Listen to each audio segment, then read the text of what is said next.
perusahaan seakan-akan membuat saya adalah seseorang yang bermasalah. Saya dikontrak ya macem-macem, ada yang 3 bulan, ada yang 6 bulan, bahkan 2 bulan, sebulan pun ada gitu. Jis, kontrak kamu saya perpanjang ya 3 bulan, tapi lisan aja.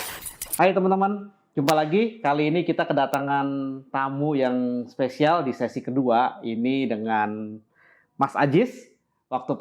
Sesi pertama beliau sudah curhat lagi dengan kita terkait dengan kehidupannya beliau di dunia kerja. Kali ini beliau akan curhat lagi dengan kita untuk hal-hal yang berbeda. Semoga ini bermanfaat untuk kita. Ayo teman-teman, kita dengerin curhatan Mas Ajis bersama saya Budi di Rewata Channel.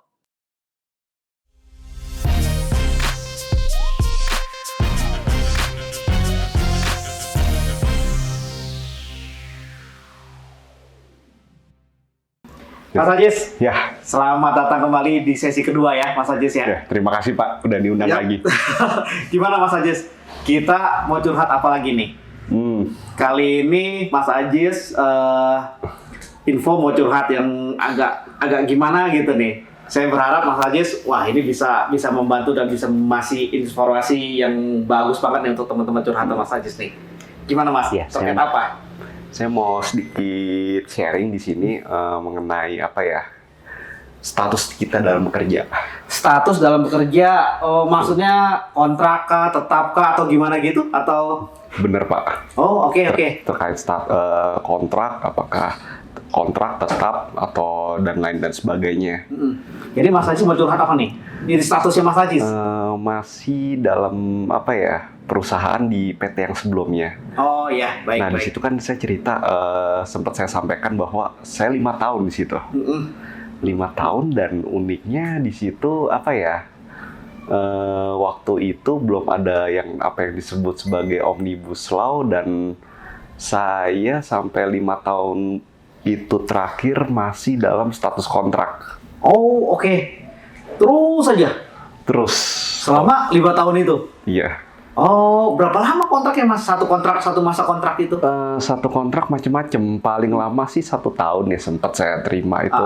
Kalau saya nggak salah ingat tuh di begitu masuk tahun kedua. Cuma lepas dari tahun kedua, di situ apa, mulai perusahaan seakan-akan membuat saya adalah seseorang yang bermasalah, dan tanda kutip menganggapnya gitu. Iya, dan akhirnya saya dikontrak ya macam-macam, ada yang 3 bulan, ada yang 6 bulan, bahkan 2 bulan, sebulan pun ada gitu. Oh ya?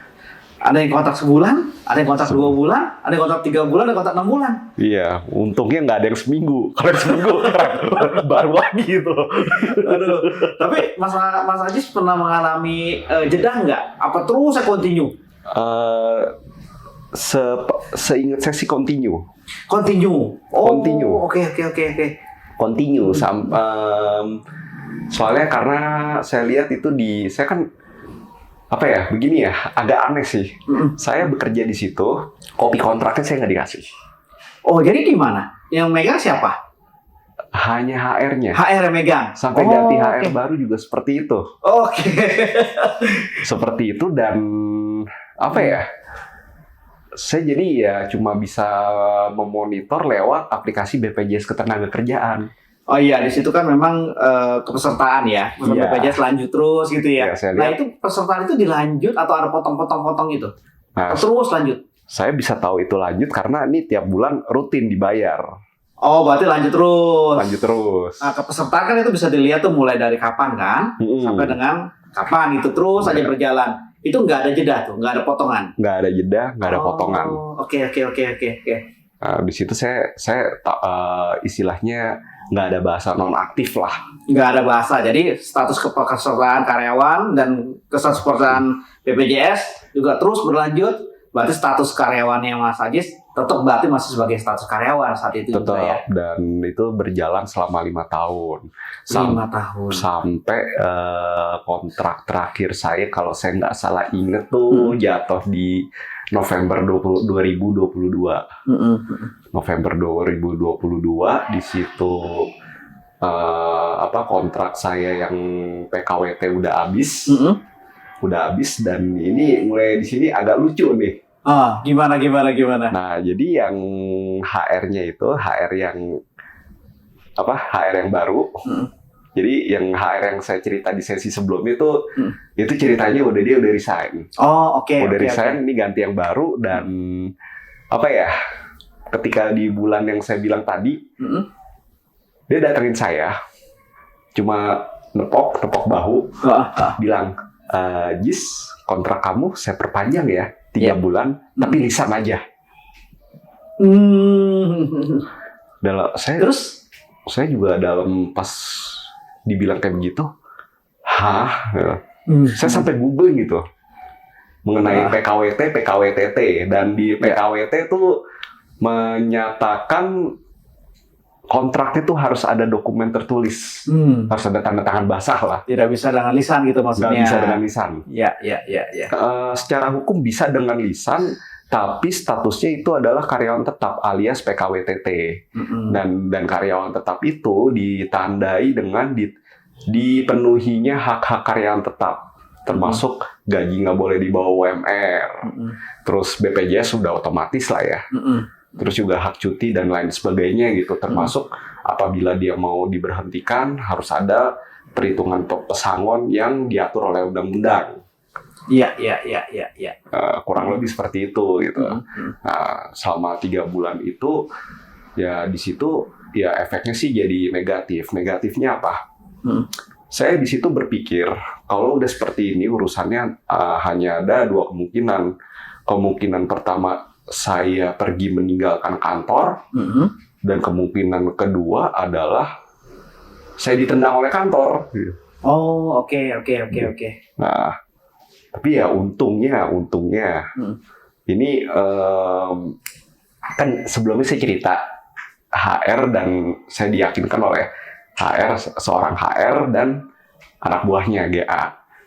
Dan itu kebenaran yang anak buahnya GA ini dapat perusahaan bagus lah setelah resign dari tempat kerja yang itu. Yang ini dan di bulan mau tahun baru kalau nggak salah. Dia ngebel saya bilang, Jis, di Sulawesi lagi butuh orang nih, lu mau apa kagak? Waktunya mepet. Kalau lu mau tanggal berapa tuh dibilang waktu itu, tanggal 6 apa tanggal 5 gitu. Kalau mau tanggal segitu lu siap-siap, lu berangkat. Langsung iya saya baru inget, hari Seninnya ke kantor tanggal 9.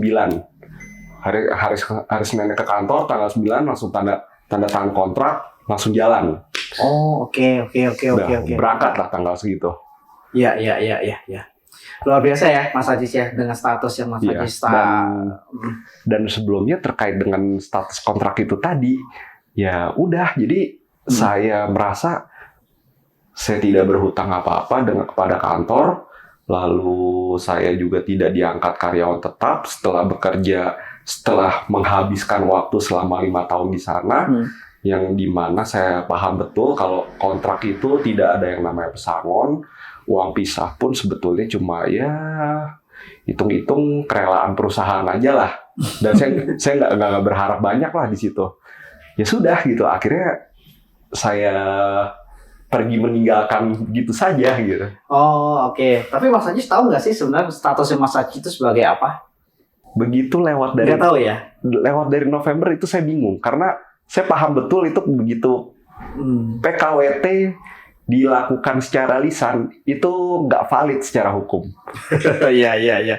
Saya jelasin dikit, teman-teman. Jadi curhatnya Mas Ajis ini kan terkait dengan PKWT ya. Beliau tadi sudah 5 tahun dan PKWT itu secara berurut-urut 1 bulan, ada yang 2 bulan, ada yang di kontrak 3 bulan, ada yang di kontrak 6 bulan, ada yang setahun juga. Dan ini dilakukan secara terus-menerus. Tidak ada jeda dan segala macam bentuknya. Mungkin kalau kita lihat flashback ke 5 tahun yang lalu, mungkin Undang-Undang Cipta Kerja kan belum berlaku ya. Jadi kita masih menggunakan Undang-Undang nomor 13 tahun 2003. Jadi di mana kontrak itu kan pegawai itu kan harus ada jeda. Nah, kalau kita lihat di sini kasusnya Mas Ajis ini curhatannya bahwa beliau itu sebenarnya statusnya sudah sebagai karyawan tetap dan saat itu sudah walaupun tidak ada pengangkatan karyawan tetap Mas Ajis itu sebenarnya udah menjadi karyawan tetap. Jadi Mas Ajis itu sudah berhak atas pesangon, sudah berhak atas hak-hak yang lainnya terkait dengan kepegawaian tetapnya itu. Jadi memang disinilah banyak ketidaktahuan dari teman-teman yang memang hal ini harusnya ditanyakan kepada HR ataupun kepada orang-orang yang mengerti. Kenapa? Karena ini berkaitan dengan status kita. Kalau kita udah mengetahui status kita, berarti kita juga tahu mau melangkah apa kepada perusahaan tempat kita bekerja. Kalaupun misalnya Mas Ajis tahu nih sebagai karyawan tetap mengundurkan diri, nah tentu kan ya sekarang kan di Undang-Undang Cipta Kerja itu ada penggantian hak lah dan segala macam bisa. Memang ada sih nominalnya kan diatur tersendiri. Tapi setidaknya ya mungkin kalau Mas Ajis tahu sebagai karyawan tetap mungkin mikir-mikir dulu lah mau langsung pergi begitu aja kan ya Mas Ajis ya. Nah dalam kondisi kayak gini bagi teman-teman pun juga harus melihat kondisinya sebagai hal yang memang harus diperhitungkan dulu ya teman-teman ya. PKWT, jadi teman-teman harus paham lebih jauh. Mas Ajis, ada pesan nggak nih untuk teman-teman? Apa ya? Sebelum kita tutup. Pesan saya adalah kita sebagai karyawan, pertama perlu pelajari dan pahami mengenai undang-undang yang terkait dengan ketenagakerjaan. Oke, iya. Supaya seenggaknya kita tahulah batasan-batasannya, hak dan kewajiban. Lalu dan jangan lupa selalu minta kepada HR-nya masing-masing atau personalianya itu mengenai peraturan perusahaan. Itu sangat penting agar semuanya jelas di depan dan kita juga kerja juga nyaman. Oke, siap.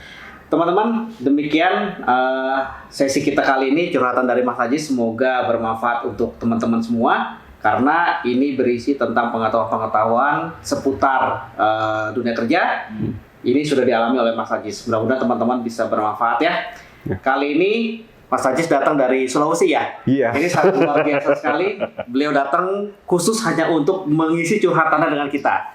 Nah, bagi teman-teman yang ingin curhat di Rewata, silakan nanti isi caption berdasarkan nomor WA yang ada tertera. Nanti kita buatin jadwal untuk teman-teman.